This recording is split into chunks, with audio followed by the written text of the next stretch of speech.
തൊട്ടേനും പിടിച്ചേനും ദേഷ്യപ്പെടും എന്ന് പറയാറില്ലേ നമ്മൾ? തൊട്ടേനും പിടിച്ചേനും ദേഷ്യപ്പെടും. തൊട്ടേനും പിടിച്ചേനും ദേഷ്യപ്പെടുന്ന ഒരാളെയാണ് എനിക്ക് ഇഷ്ടമെങ്കിലോ പിന്നെ ഓനെ എനിക്ക് വെറുക്കുപോയാൽ, ഓനെക്കുറിച്ച് എനിക്ക് ഇടങ്ങേറ് വരില്ല, ഓനെക്കുറിച്ച് എനിക്ക് പിന്നെ ഇടങ്ങേറുണ്ടാവില്ല. കാര്യം തൊട്ടേനും പിടിച്ചേനും ദേഷ്യപ്പെടുന്ന ഒരാളെയാണ് ഞാൻ ഇഷ്ടപ്പെടുന്നത്. അത് അക്സെപ്റ്റൻസ് ആണ്, അഡ്ജസ്റ്റ്മെന്റ് അല്ല കേട്ടോ. നമുക്ക് ലോകത്ത് ആർക്കും ആരെയും പോലെ ആകാൻ പറ്റില്ല. നമ്മളായിട്ട് തന്നെ നമ്മളും സ്നേഹിക്കണം. നമ്മളായിട്ട് സ്നേഹിക്കുന്ന കുറച്ച് ആളുകളും നമുക്ക് വേണം.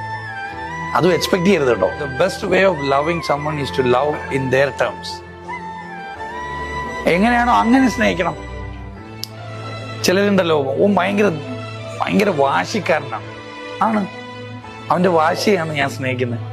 വാശിയുള്ള ആ മനുഷ്യനെയാണ് എനിക്കിഷ്ടം. അങ്ങനെ തീരുമാനിച്ചാൽ പിന്നെ പ്രശ്നം ഉണ്ടാവില്ല.